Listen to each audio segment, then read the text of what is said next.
Hey everybody, it's that time again. It's Wednesday. I can't even keep track of what day it is. It's June 10th, 2020, and I'm here with Olympus's very own Mike Amico. Mike, thanks for joining us today. How are you doing? Absolutely, doing good, Justin. It's Wednesdays with Olympus again, so Yes, I'm welcome to doing great. another episode of Wednesdays with Olympus. Yeah, And today we've got some good things in the works for our viewers today. yeah. What are we talking about? What's our subject of the hour? Well, today we're going to talk about the Olympus off-camera flash system and maybe some tips on flash, some techniques, stuff like that. Um, I confess that I'm not a huge speed light user the last few years, so my knowledge may not be as good as maybe yours, being around them more, or Yeah. what have you. But the idea is to go through some of the system and walk through it together, and see what we have, show everybody what we have going on at Olympus. We've already got some hellos. We've got Bert Armstrong saying hello, boys. How Hey, you doing, Bert. Bert? Thanks for tuning in. Yeah. We've got Mr. Peter Bick who Hey, Peter. says How you doing, Peter? that guy with that hat is scary. Peter's one of my guys out in Indy. Skura. As what was it? Shaquille O'Neal? No, yeah, Shaq. That's very Skura. Very, very Skura. I think you're jealous of my hat, Peter. It's a really cool Olympus Tokyo hat. And then you've got Dan Farrell is saying hi, Yes. guys. Hey, Dan. Hey, How you Dan. doing? Hopefully I said that right. Yeah. Um, yeah. So Mike, I mean, let's get into it. Let's get into some Flash. I Yeah. don't think. So, sure, sure. So I have a presentation. I know that gets kind of boring sometimes, but it's good to go through at the same time. And again, guys, bear with me. It's speed lights for me. I've been doing a lot of landscape and things of that nature. So some of this stuff, it's me seeing it all over again. I took this presentation from one of my techs, and it's a good presentation. So I'm going to share my screen. I can't see. I don't believe you guys, Justin, me, the chat. I can't see anything when I'm doing it. So uh, Don't you worry, Mike. I keep got you that in covered on mind. this end. All right, sounds good. Let's see if I can drag this over. Yep. I'll wait until And it's on the right screen. tell me if you can see that or not when it comes up. I can see it when you're ready. I'll launch it. All right, cool. Go All for it. right. All right, guys. And just before we start the presentation, I'll let you know if you guys have any questions, feel free to drop them into the feed as we broadcast. Your questions are important to us. We will answer them to the best of our ability. Just bear in mind that Mike and I may not have flashes on hand to directly answer your questions, but we'll do what we can with what we have. And if we Yeah, can't get them now, we'll get the questions answered for you later. So yeah. without Oh, go ahead. I'm sorry. Go so ahead, without Justin. further ado, I'll let you go, Mike. I'll turn it Yeah, over to you. and again, this is a presentation where I'm going to walk through it. I didn't put it together, so bear with me. But I thought it had a lot of good information in it about the flash system. So let's go ahead and talk about it. So our Pro lineup, you have the EM1X, EM12, and obviously now we also have the EM1 Mark III. You have your OMD and pen. You got your 5 series, right? Your 10 series, and you have your EPL pen, and you have your built-in flash on the EPL pen, and also the EM10. Then you have your tough camera, and your tough camera also has that built-in flash system there. So some of this presentation goes through basically the understanding flash, and it's some of the basics of flash. Basically when you use flash, one of the things I want to say, Justin, and I think a lot of us forget about it. I mean, my customer, if I stereotype, a lot of my customers are older and they've shot before, and so they know that photography is capturing light. It's what we do, and so they're not a stranger to using a little bit of light or flash. And I think that using flash is something in our industry that needs to be done a little bit more. Well, and if I can interrupt you and kind of Yeah, add to that thought, I think it's important why a lot of people aren't using flash, and kind of what you're saying is that photography means painting or drawing with light. that's right. It is very important that we do anything that we can do. I mean, we're trying to harness light, right, and how it falls on our subject and how it hits our sensor. It used to be That's right. film, but now it's that light hitting the sensor. So we need to do everything that we can as responsible photographers to know the qualities of light and to know how to harness light and to know at what points and times to use maybe flash photography Right. or natural light photography. Like right now, this is a good example, not to deviate too much from our conversation, but to Sure. prove a point. You are using some hot lights to light you, That's and right. I'm using natural light with a big 10-foot window to light me. And if you guys have tuned in on other broadcasts, I have used LED lights, which are hot lights, to light up the scene. And so what I'm trying to do, like if I can't emulate the light like I have it now, then I'm trying to go out and create it. Hmm. So it's good to always make an honest effort to try to control the light as much as you can. Yeah. And one of my good friends, Kenny Heckheis, he does an amazing job of utilizing flash photography to just really make his photographs sing.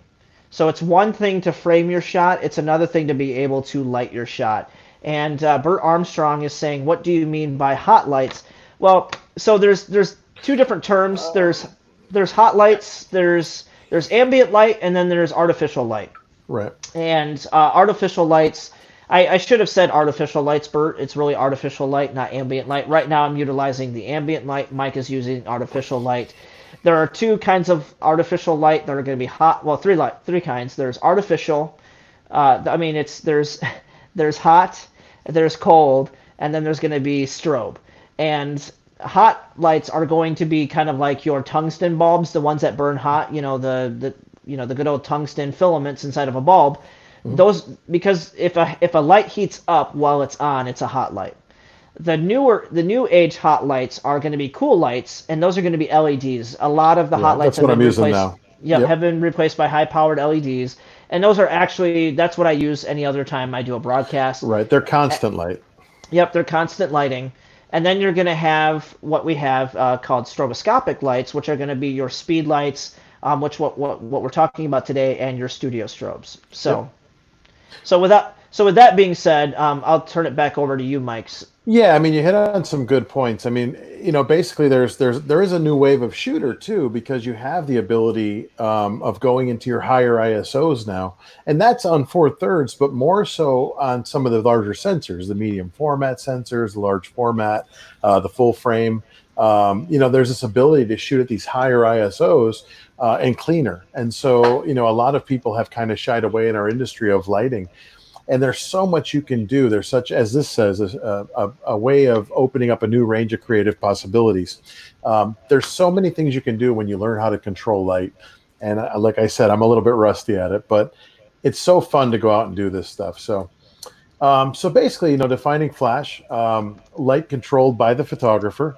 And here we talked a little bit about it. A strobe emits a pulse of light very quickly. So think of that flash, like Bert, that the speed light, right? You hit it and it pops. The light pops, and that's where it emits that pulse of light very quickly.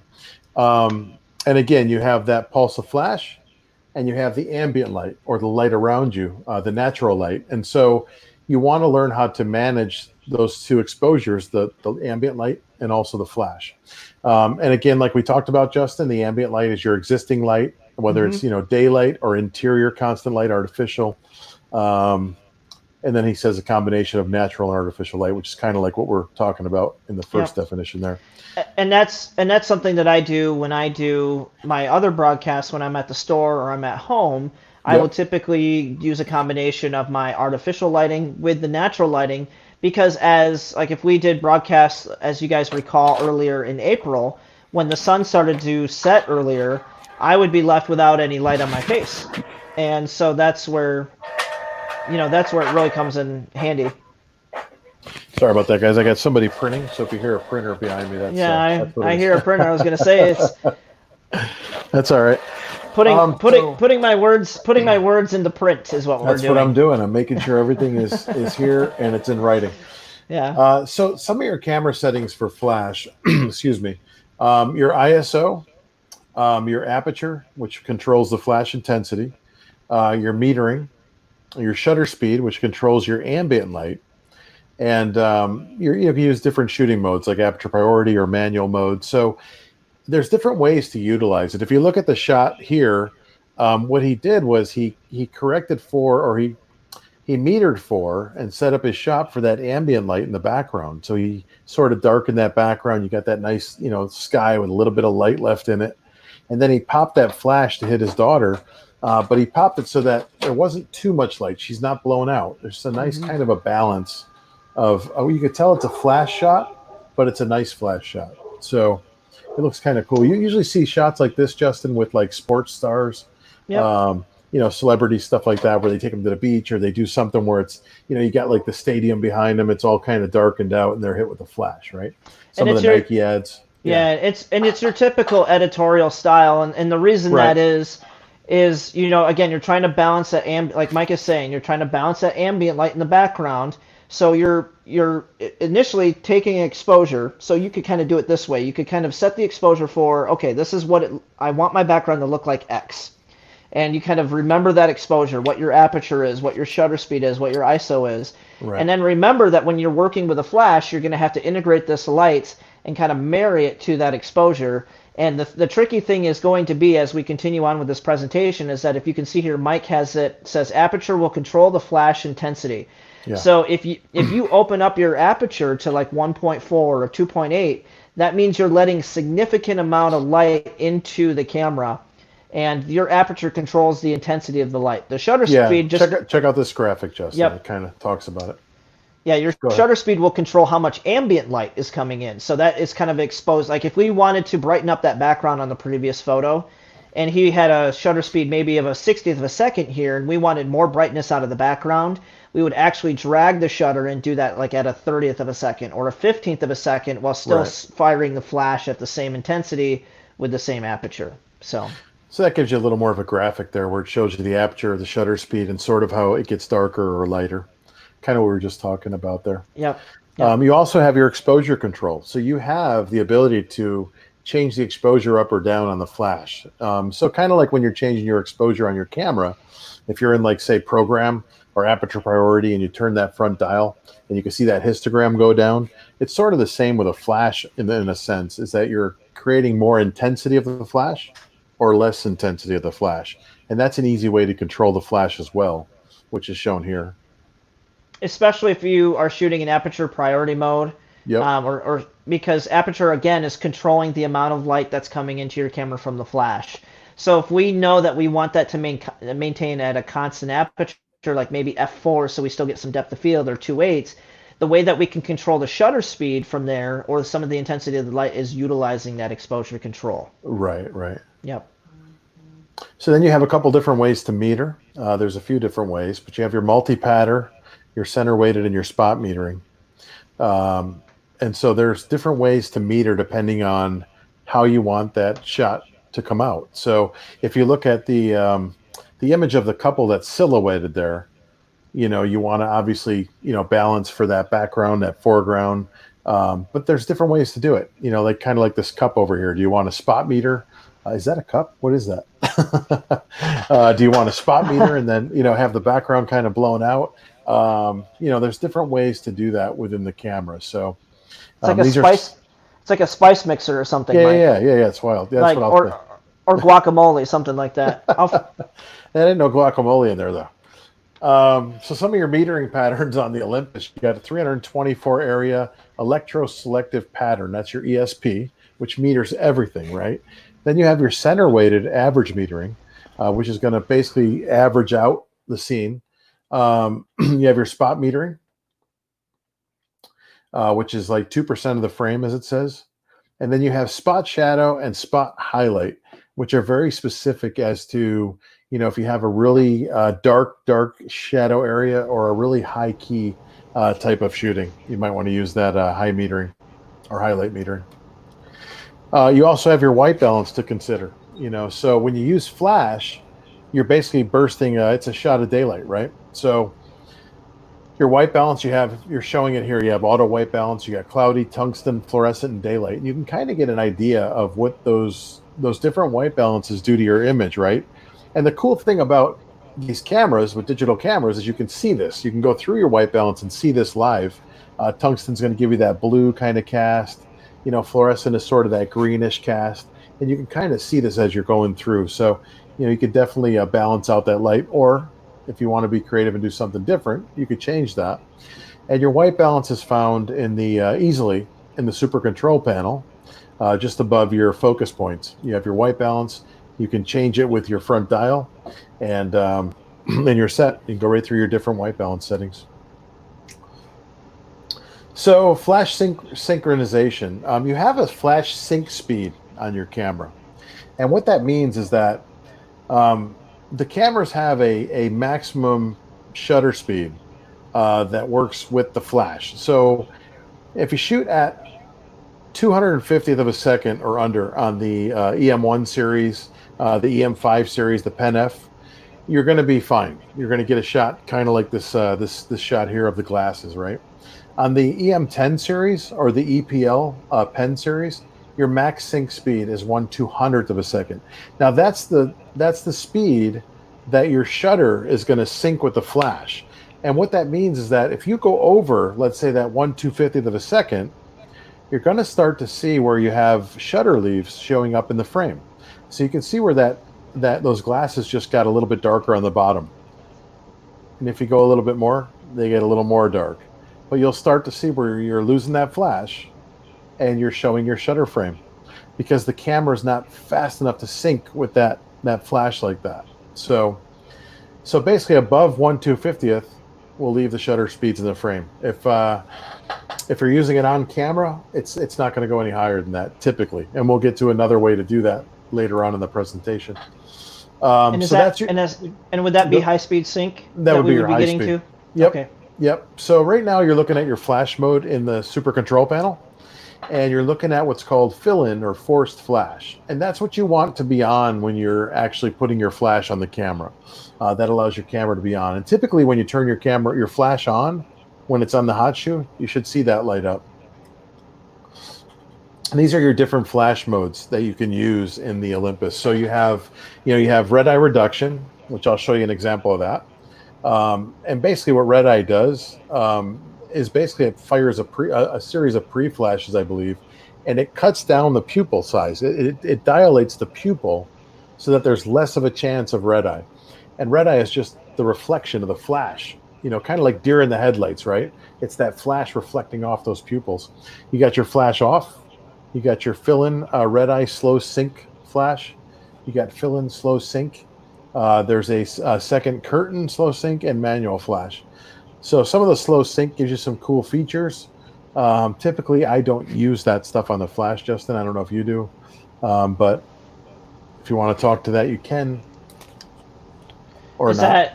Is that rear curtain sync on those? I don't know if that's. I think that is. I think that is like second curtain might be rear. I'm not positive. Let me check the next. Yeah, I don't know. We get into that, so it might be a different setting. But let's go a little further and check. Yep. Sounds so good. This is your red eye. So you can see the red eyes on this guy. So this poor kid, you hit him with a flash, boom, you get that reflection, right? Now, if you use red eye reduction, you could see it sort of disappear, right? It dilates those pupils a little bit. Yeah, here's your slow on camera flash. So there's your front sync and your rear sync, right? So you see this a lot more with like cars where people use rear camera sync or and front sync, where you kind of have the lights in front of the car at night or behind the car. And that's rear curtain and front curtain.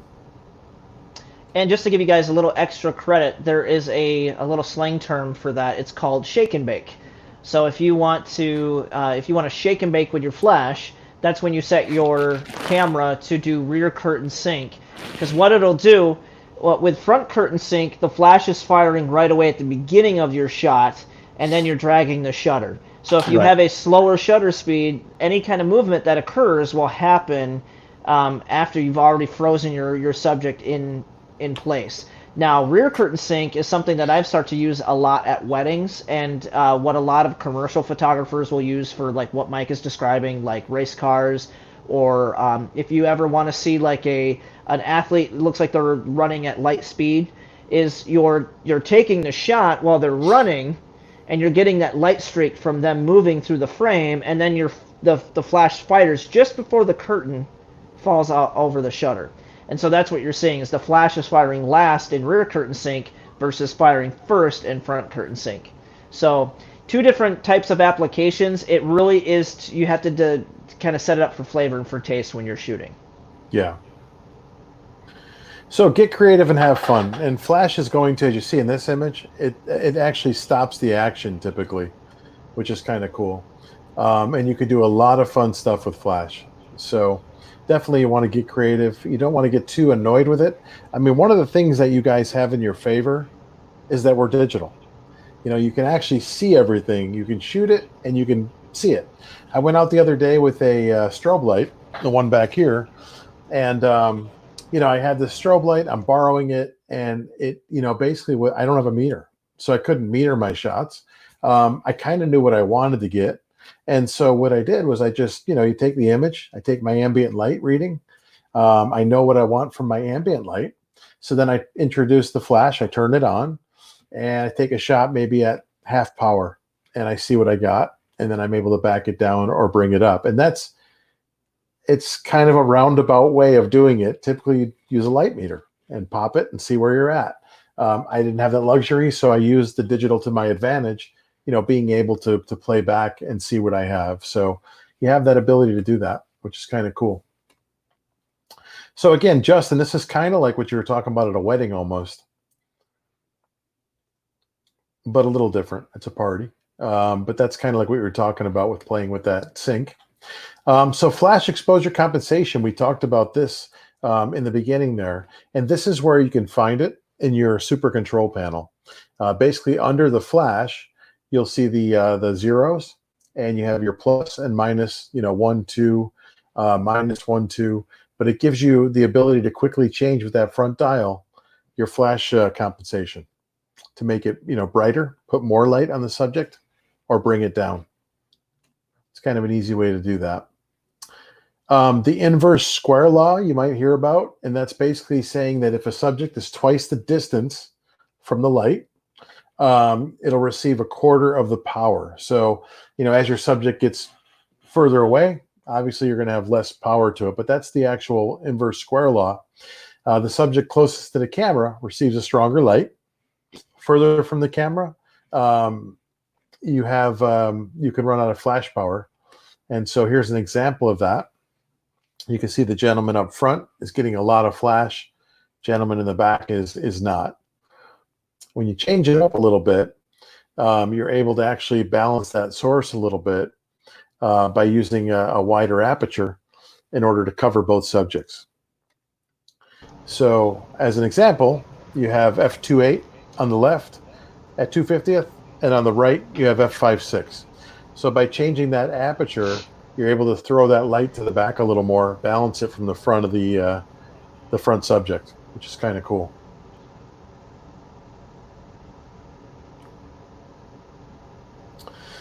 So some of the basic flash terminology, guys, you have a guide number. The guide number is a formula used to determine the power output of the flash. So a lot of times you'll see a flash and it'll say, well, it's got a guide number of what have you, you know, whatever it is. And that's how powerful that flash is. With a bigger guide number, you have a more powerful flash. Guide number, let's see, there's a formula used to determine the power output of the flash, right? That's what guide number is. Guide number divided by distance equals the f-stop at the ISO. Higher the number, stronger the output. That's what I was saying. So a guide number of 42 is, you know, stronger than a guide number of 24. I'm just going to throw numbers out. TTL is through the lens. So you might have heard TTL thrown out a lot. You have typically on a flash, you have manual, you have TTL. There's a couple of other modes, but TTL is one that a lot of people use, especially when doing like a wedding. I have a friend that got asked to do some getting ready shots for her cousin, and she really isn't too comfortable with flash. And I said to her, when she's not using natural light, to put the flash on and just use TTL for now to get used to it. Put it in maybe aperture priority, use TTL. It's through the lens. What it does is it meters through the lens. So it's taking that reading through the camera, through the lens, and giving you a balanced exposure of your background and your foreground. And it may not be as creative as you can get with a flash, but for the most part, it's going to give you a nice balance of the background and the foreground. Of course, I also recommend if you're shooting people to use some kind of a diffuser, whether it's a diffuser that comes with the camera or something else that you either make or purchase. And I would And this highly is, recommend that would be the MagMod system, is probably the most oh yeah, versatile system out there yep, I have the for Magma. diffusing. I was a big fan of Gary Fong. The Gary Fong has the light sphere. That's an economical way of diffusing your flash. Yeah, But the most versatile system and modular system is going to be the MagMod system, and we have yeah, the both available Magmod's at the amazing. store right now. And the cool thing about Yeah, it of the Magmod is that, I mean, those magnets are so strong. It's like getting it off is like, come on. But it works really, really well, especially the one where you can flip it, Justin. they're good. I turn the camera to the vertical Yep. or horizontal position. I go vertical, and I could just take my flash and just flip the modifier up, and I'm able to shoot forward. It's kind of cool. Hmm. Yeah, it's a cool piece. So here's controlling the aperture and the shutter.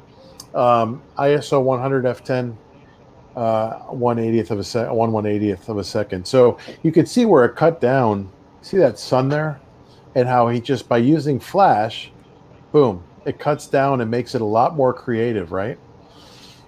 So kind of interesting. There's ISO 100 at 6.3 at a 60th of a second, and there's an 80th of a second at f10. And you can see where it cut down that light in the back, that ambient light, cut that sun rate down, makes a lot more sense for what he's trying to achieve, and lights up the subject a little bit there. It's kind of cool. Just by changing some variables. And really, it's really the aperture more than anything. Yeah. Yep. Yeah, because 1/60th, On that 1/80th, one. it's really that 6.3 to f10. Yep. That's right. So on camera Yep. flash I or mean, the pop shutter. flash? Yep. Go ahead. Yes. Oh no, I was just gonna say that it's the shutter speed. Yeah, helps a little bit with that. I mean, adds more light to it, but it's really a lot of that is all done in the aperture. Yeah, so let's talk about the RC mode a little bit, Justin. So we have, basically you have a couple of cameras with a built-in flash, and then you have the accessory flash that you can put on the camera. And some cameras come with a flash. Some don't now. The EM1X, EM13, I don't believe come with a flash anymore. But your other models did come with a small flash. And the flash can be used, as well as the flash that's built into those cameras, like an EM10, can be used to control other flashes, remote control or RC. So basically what you can do in RC mode or remote control mode is it allows you to control multiple flashes from the camera, off camera. So on the EM1 Mark III, you have to go to the gear menu and go to the sub menu F. But on the other cameras, it's in shooting menu 2 or camera 2, like you see here. Go to RC mode, you turn it on. And what you're going to see on the back of your camera, if I can get the presentation to go forward, come on. There we go. You're going to see that on the back of your camera. And what this does is your RC mode allows you to select between the flash modes.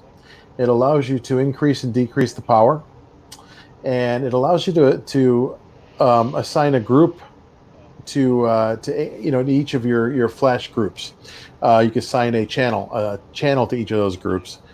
So it gives you a lot of control from the back of the camera. That's where you go from TTL to auto. Whoops, sorry about that. You can go manual, so you can change that setting from right back behind your right on your screen. Change your power, compensation. So understanding flash. So let's see. I don't know why that was in there. So your focal plane shutter, or FP, it's going to allow the use of higher shutter sync speed. So we were talking about FP sync. So remember when I said that you have a sync speed in the camera that syncs with the flash. So 1/250th of a second on the EM1, let's say. So that's where you start getting the shutter showing up if you go over. Right. Yep. So there's something called high speed sync. And in the Olympus cameras, it's called FP, or focal plane shutter. And it allows you to go beyond that sync speed. It actually uses the electronic shutter, and it allows you to go up to Geez, Justin, is it 1/16,000th or is it 1/8,000th? I can't It's remember, hot. It's but it's it's high. it's I up would there. I would imagine at a minimum is 1/8,000th of a second is I think standard. it's 1/8,000. It might go a little bit further. I can't remember, but I'm Yeah. typically up around 4,000, If it goes a 5,000 when I'm little doing if it. it goes a little bit Yeah, if it goes a little bit further than an 8,000th of a second, it's because it's utilizing the the the high speed sync of the electronic shutter is what it's utilizing.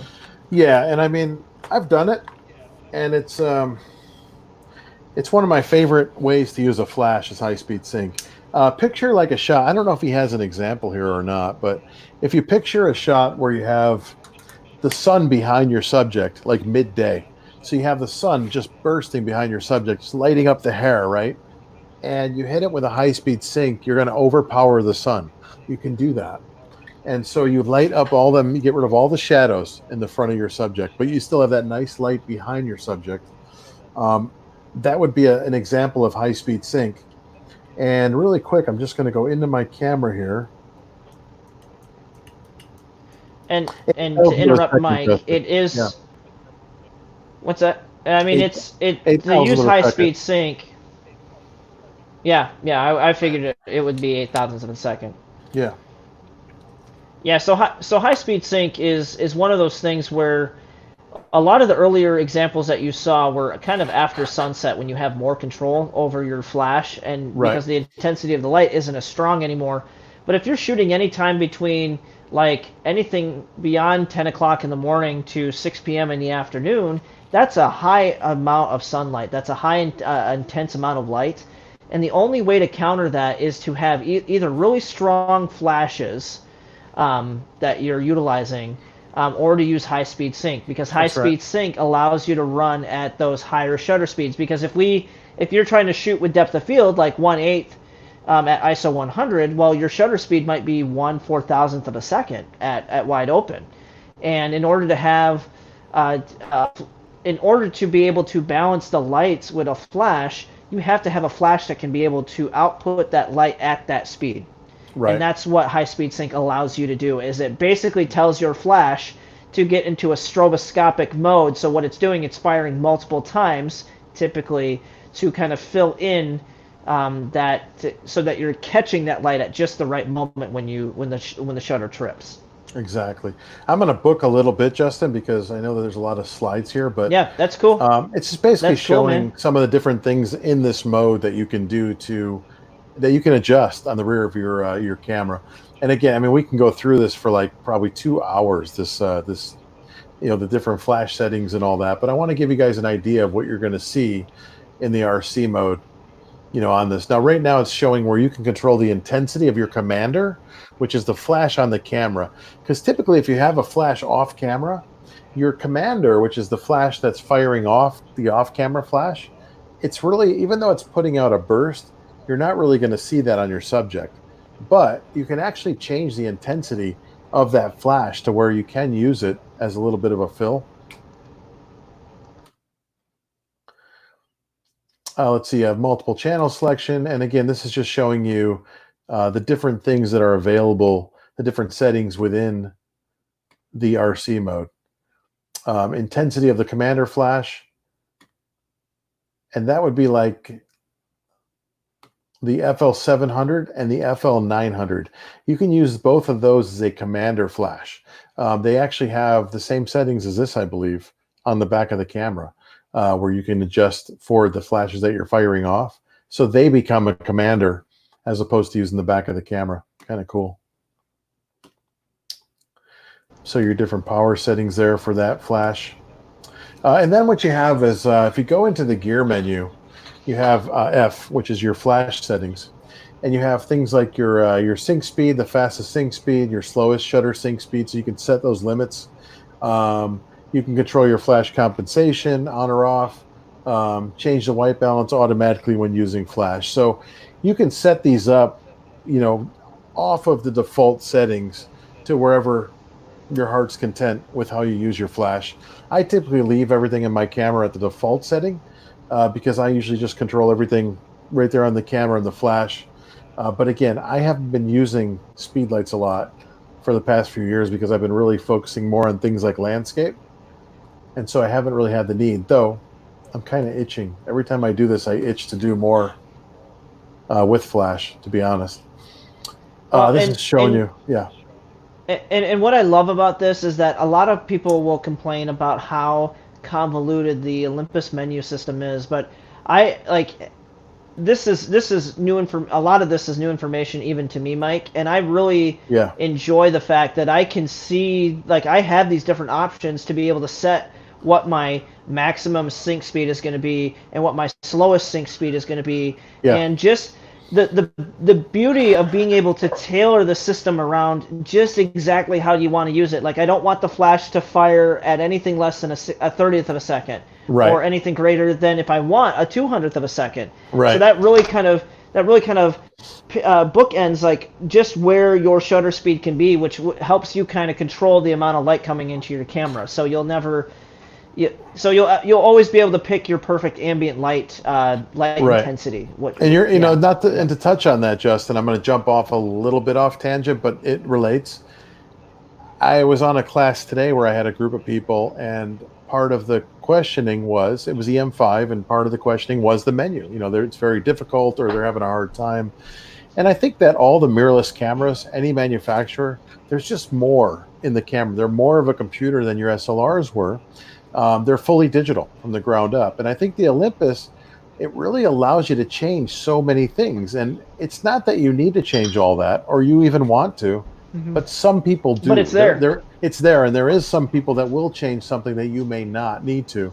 And I like the idea that it gives you that. So I always tell everybody to just take it with a grain of salt, the menu system. It's like going from a Honda to a Chevy to a Ford.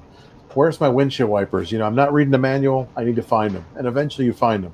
But there's some good manuals out there. There's some good books, and there's some good YouTube videos and all that fun stuff. So use the resources and learn the system, because I don't think it's as complicated as we all make it. I think it's just that there's a lot packed into the menu, and there's a lot of customization packed into it.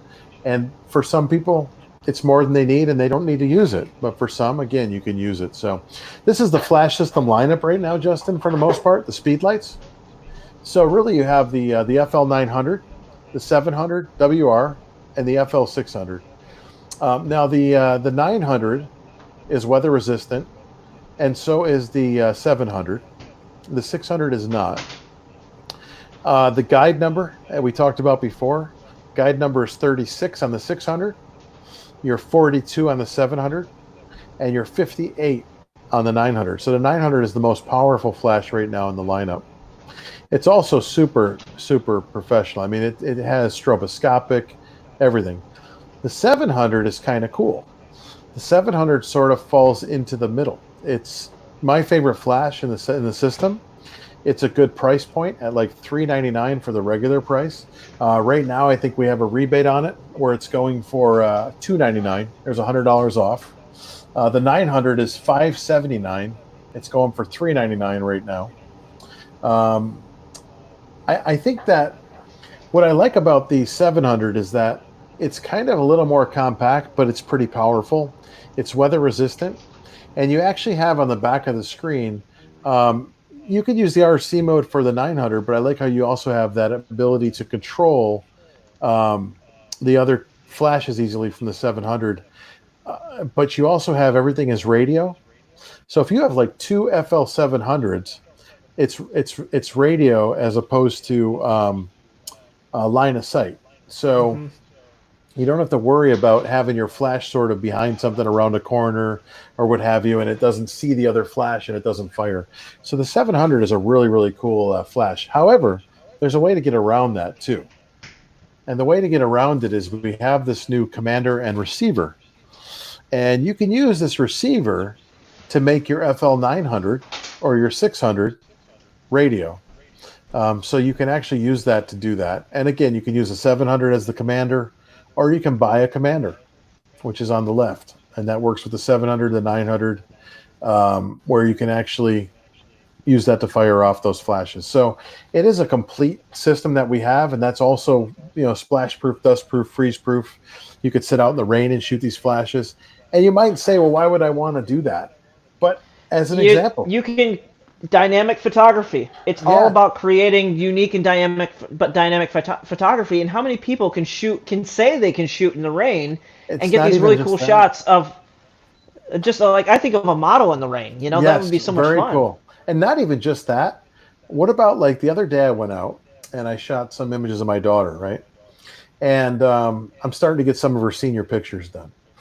And so I had the ability to borrow a camera from someone a little bit different. And I took out a strobe light. I wanted to get some of those shots done and then use my Olympus to get some really, really fun stuff. And the sky was really threatening. And I was getting a little nervous because I wasn't weather resistant. I'm like, if it starts raining, we got to run this light into the car. I want to get this camera in the car. Like, there just wasn't the ability I have that I'm used to, where I'm just like, oh, it's going to rain. Okay, let's just keep shooting. It's such a thing that we take for granted with our systems that we have with Olympus with these weatherproof systems. It's really, really amazing. So, flash cameras, everything. All right, so let's look at the commander. This is kind of like what you're looking at. And you can see some of these different settings. You could change from manual, TTL. You could turn it off.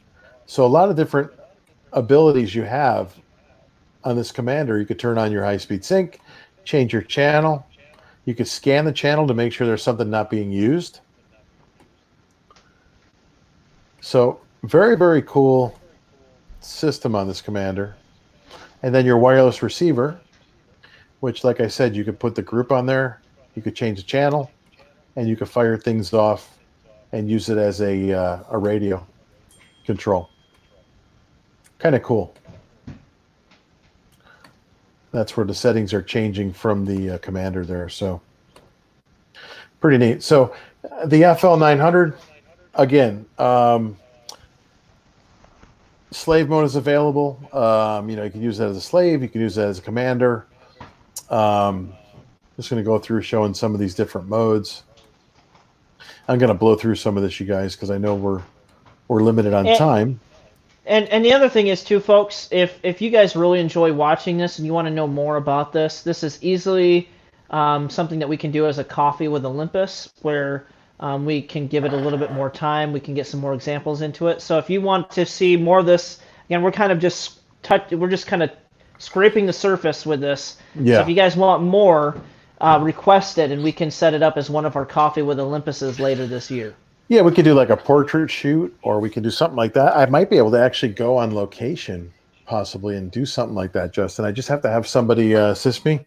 So that might be a possibility to do something like that too. Yeah. Basically, in auto here, you're showing that the flash is adjusted based on the brightness captured by the light receptor. So in the front of the camera or the lens, can't talk, the flash, you have that receptor, and it's going to meter and it's going to adjust based on that. I believe, from what that's saying. Let me go back here for a second. Come on. So it's showing that. And then you have TTL, which is controlled by the camera according to the camera setup. Let's see, flash comp. There's your composition we talked about.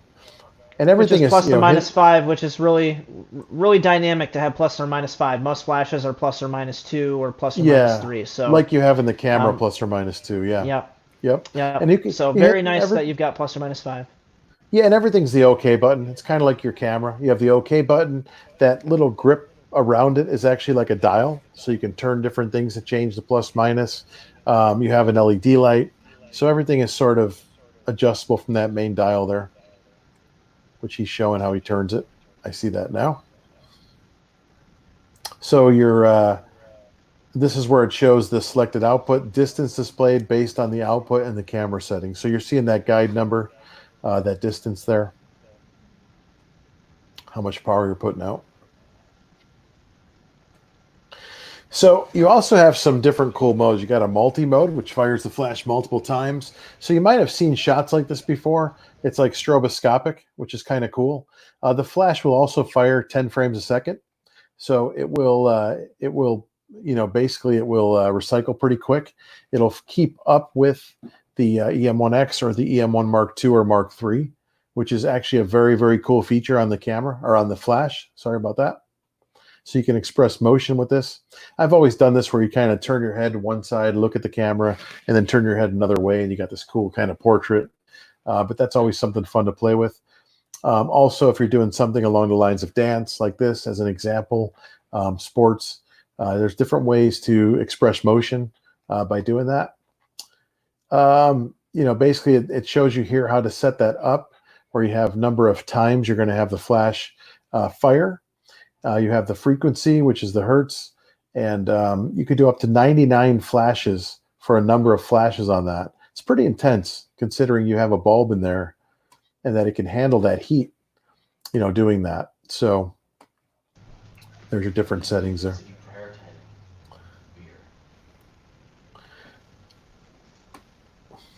All right, so RC, the camera can adjust flash settings separately for up to 3 groups. And what you'd want to do is just put the flash in RC mode, and that's where I was showing you the RC mode in the camera. It will go ahead and control the flash from the camera if you do that. You put it in a group so that you're not being controlled by anything else around you. There might be somebody else on a different channel, but the groups just you can have different groups of flashes set up, and you can set those ABC. The channel, you just want to keep a clean channel so you're not being interrupted by any other flashes going off or anything like that. I've had that happen before, or I've had strobes go off. Yeah, I know there was one story that somebody told me of somebody who snuck into it was a Pittsburgh Penguins game or something like that, and they snuck in with a pocket wizard, and they went through the entire channel system on their pocket wizard to see what one controlled the flashes in the stadium for the professional photographer. Yeah, that was nice. And the professional photographer actually had to contact security because he says my photos are turning out dark, and it's because somebody was bumming off of his system because they knew how it worked, and so they found that person and they kicked him out. Yeah, I mean that's a terrible thing to do, but I just had a problem one time, and I there wasn't really anything else going off, but there was police officers in there. And I wonder if it was something with their radios or something. I don't know what was happening, but here and there it was popping off. So kind of interesting. I don't know what was going on. It's the first time that ever happened to me, though. All right, so this is the FL700, Justin. I love this little flash, man. This is probably one of my favorite flashes in the lineup. Best bang for the buck, man. It really is. And the idea is, and I hate to say this, but the Commander is fairly expensive. In the system, it's $349. There's a $50 rebate. You're $299. You're the same price as the Flash, so it gives you a choice. Do I want to buy a Commander and the Flash, or do I want to buy 2 of these flashes and use one as a Commander? You have the same size screen on the back, and it works exactly the same way. So it's kind of a choice of what you want to work with on that. But it'll control the other flashes. Here's some of your adjustments here, just to give you an idea of what it looks like on the back of that flash. There's your high sync mode, FP. And again, I mean, this is a sweet little flash. A lot of features in it.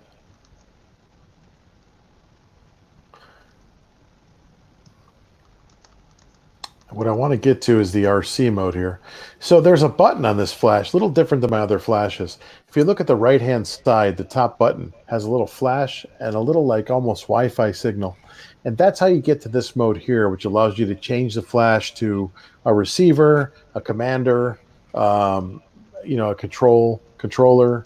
But I always forget there's a button on this one. It's not in the menu. And so that's the easiest way to set that up for a Commander. And basically this is what I wanted to show you. If you look at this, it looks familiar. It's exactly what you see on the Commander, similar to what you see on the back of the camera. So this flash is it's pretty cool. Again, the 900 is going to have a lot more power, but this one's pretty powerful. And I think, like you said, Justin, best bang for your buck within the Olympus Flash system. You have third-party flashes as well that are very good. The thing that Olympus has is that weather resistance, and you know that it's compatible with the camera. So there's a lot to say about that. Um, this is again the commander mode. Some of this is a little repetitive, but it shows you those menus. So that's why I'm kind of flipping through you guys, because I know we're limited on time, so I don't want to talk to every slide. So this is the RCV, which is a group control mode. This is the intensity controlled by a wireless commander, like the FCWR, which is the commander, the 900 or 700. So this is where, let's see, Group B, Channel 1. Okay, I see what he's got. He's got the different groups. This is your XRCV, which is your individual setting mode. Set flash mode. Let's see. I haven't played with this yet. Fire it with its own settings. So another way to set this as a receiver that allows you to it says the flash will receive signal and fire with its own settings. So it looks like you're actually setting the flash for what you want it to shoot at, even though you're using it to fire off. If I get that right? Do you Yep. get that, So, Justin? yep. So what I believe it's saying is that if this was mounted to your hot shoe, it's still acting as a commander Mhm. to fire the other flash, but it's utilizing its own settings. So if you were lighting Right, so you could somebody from change the it. front, yep. So if you were lighting somebody from the front and you had an auxiliary light to do a hair light in the background, Yep.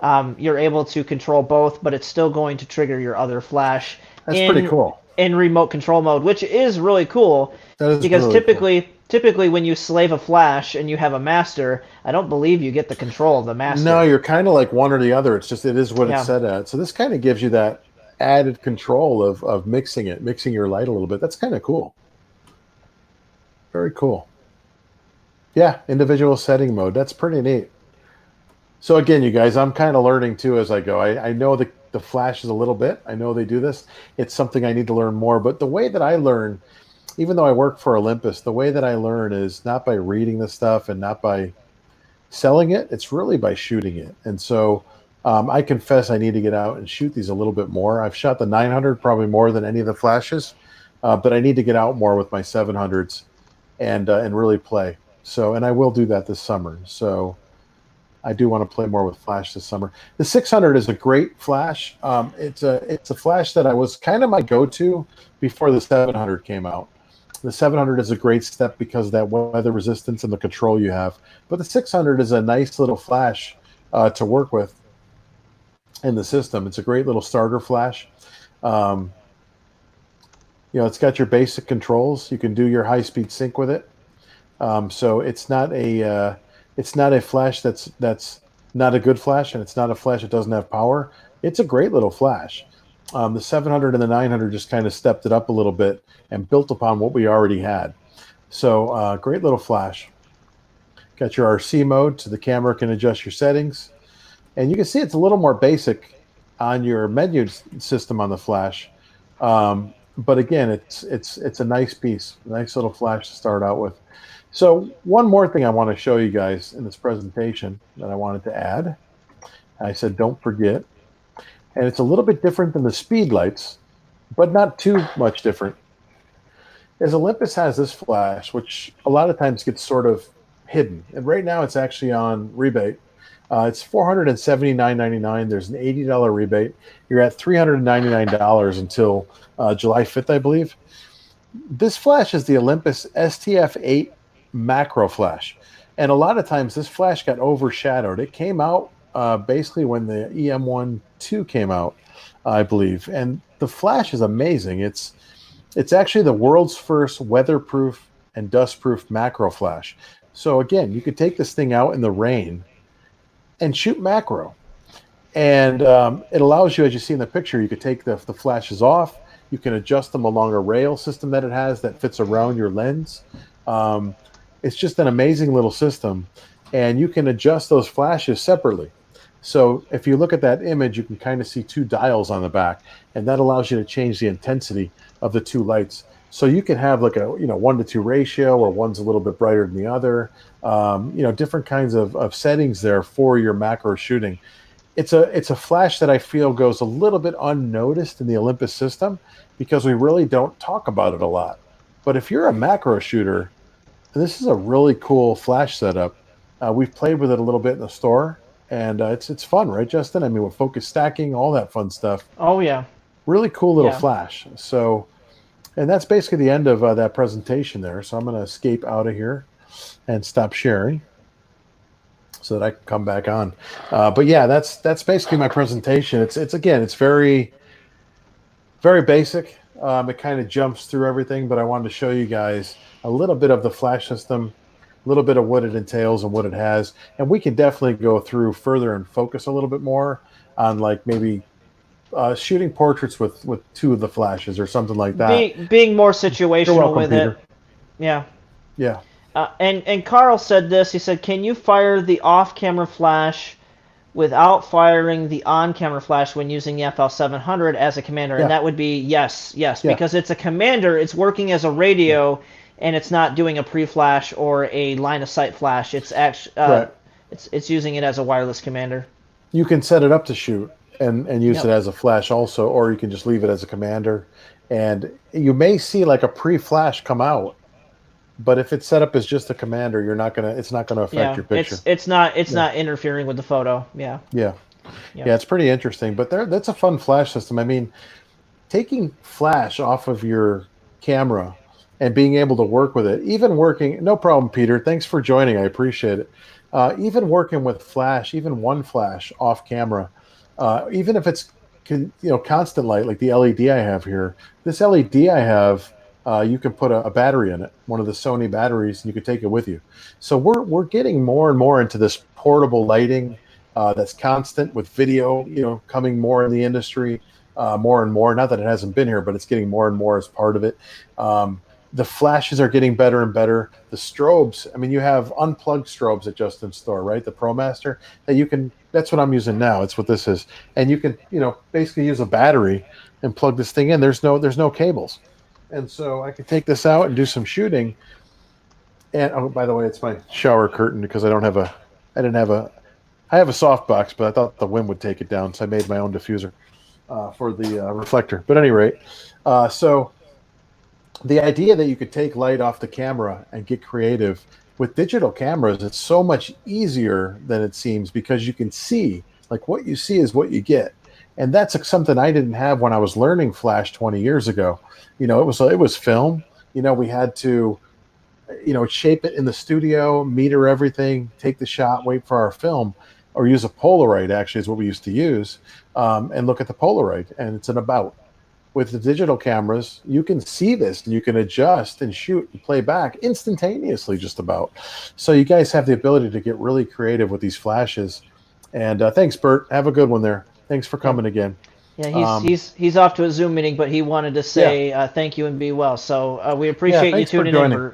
Yeah. So at any rate, you guys, I think we're getting close, Justin, to the hour of cutting it. So I appreciate everybody coming on. I really think that, in the future, I'd like to find a way, because we're doing things virtually more this year, I'd like to find a way to maybe get out and do an actual live shoot where we can sort of film it and I can have somebody follow me around. So we'll find a way to do that.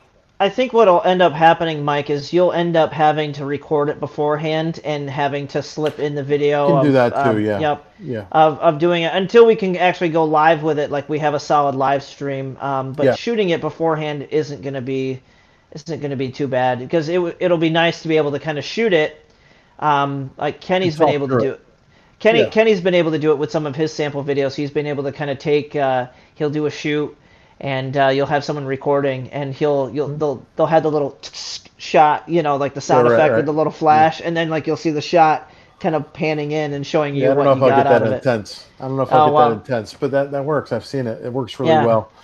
But yeah, I appreciate you guys coming in. I'm glad that you got to see some of this and you see some of the different flashes that we have. But we can definitely go more in depth on a specific, maybe taking two flashes off the camera or what have you, and using some modifiers and doing that further into the summer for sure. Yeah. And to kind of wrap things up, there's a lot of great promotions going on right now, guys. Olympus is being very aggressive. For those of you who are big fans of birding, the 75 to 300 is $399 right now, which is the lowest price of any time of the year. is $400, and that's a great lens for anyone who wants to get into birding. All the flashes on sale, the teleconverters on sale, and the big promotion that goes until Yeah. what, June 21st, is it, Mike? I thought it was Or all July month? 5th. I think Okay, it's July so 5th. Yeah, we have so a promo going on where you have. Go ahead. I'll let you do it. so so the blockbuster promo of the summer is if you buy the 300 f4, the 40 to 150 2.8, and the 7 to 14 2.8, you can have your choice of an EM1X, which I'm using to film this right now, an EM1 Mark III, which I would love to have, and an EM1 Mark II, which I happily own. And that's just because you bought 3 lenses. And for you birders out there who want to get a great birding system and a great platform to kind of jump off of, that gives you a 600 f4 equivalent and an 80 to 300 f28 equivalent with the Yeah. ability to add the 1.4 teleconverter and 2x teleconverter for under I think $300 or $400 right now, and then to Yeah. get your wide angle landscape lens. That's a great stellar deal that we are happy to pass along to you guys. So feel free to stop in the store. That's probably the easiest way to purchase that is to come by the camera shop, but we also have it set up on our website so that if you stop by the website, we've got it set up so that you can pick it up there as well. Yeah, Peter says it's an amazing offer. Peter, it really is. I mean, a lot of you guys shoot Olympus already, so you have a system. But if you have anybody you know that is looking to switch over, they're looking to trade their gear or sell it and get into Olympus, it's such a great offer for somebody who's, really looking for that professional system for birding or sports. I mean, you're basically getting the camera for free, and you're going to buy those lenses anyway. So somebody who does have the money and they're ready to make the switch, it's a great promo. It really is a great promo. So Really great. I mean, essentially, you're able to get anywhere, and I would get the EM1 Mark III or the EM1X. Those are, frankly, the 2 best cameras that you yeah, can get right now. yeah, I And that agree. Yeah, means that means getting a $2,000 camera or a $3,000 camera for free, worth yeah, every penny. yeah, I agree. I think it's we got some great lens deals going on right now, but I think that's the key promo right now, and I would Yep. definitely pass that along, you guys, for sure. Yeah. But otherwise, you guys have a great night, and thanks for coming. And we're going to do this again. We may switch it up a little bit, right, Justin? We might start doing it Yeah. every other week. We're trying to So figure out what we want to do here. So what will probably happen is that we're getting to a point right now where things are picking up for our business. Yeah, Things are starting to get back to kind of a sense of normalcy. Mike's business has changed dramatically in the yeah, sense of they have a no travel ban that will probably continue through the end of the year. So a lot of these camera companies will keep things pretty light-footed as far as what they'll be doing for events and traveling and doing in-person events we'll because play it by ear. Yep, yep. nobody wants to be held responsible for a COVID-19 issue, with their stores and multiple people.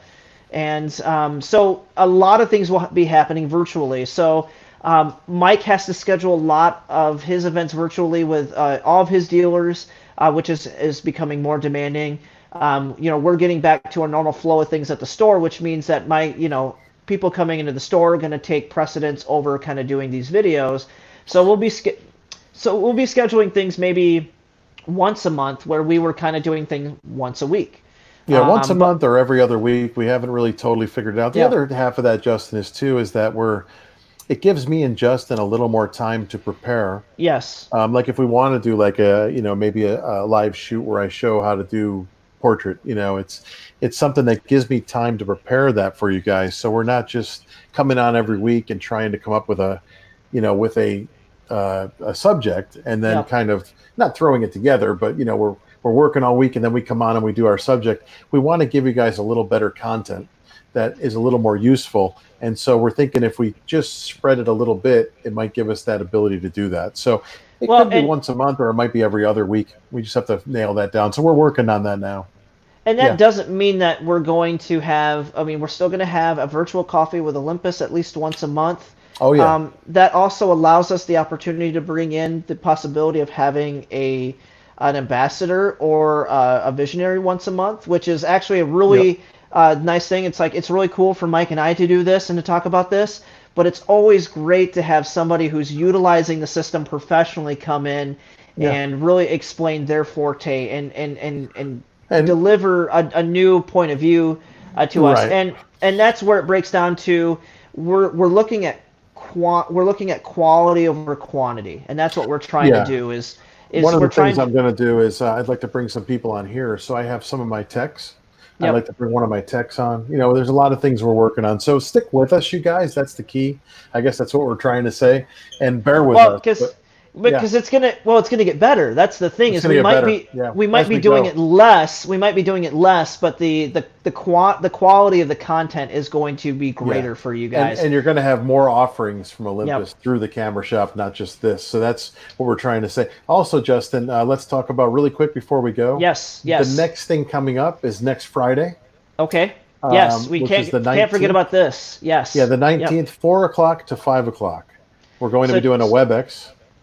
yep, it's going to be our virtual coffee with Olympus. So make Yep. sure to tune in with us next week, Yep. The Friday from focus 4 to 5. 4 to 5. The focus is Yep. long exposure or live composition. So we're going to talk about the long exposure modes in the Olympus, how to get into them. Focus mostly on the live composition in the long exposure, some tips and tricks, and I'll do a little bit of a live. Or no, actually, we're not doing long exposure. We're doing Custom function functions, keys. and that's right. Yes. Yep. Yep. I'm sorry, you guys. I'm doing a long exposure this weekend, and I'm doing it another next week on another. I'm doing so many of these. All right, And this, custom functions. We did live comp yeah, last week. yes. Custom functions and function buttons. Sorry, and but this is one where you're going to learn how to set your custom functions, how to set your function buttons, why you might need them, why you might use them, and how to get to that. So that's what we're working on this, you guys. Yeah. So bear with me, but we're good. So thanks you guys for coming. We appreciate it. And that's it, Justin. We're out. Yeah. Hey, thanks guys. Take care.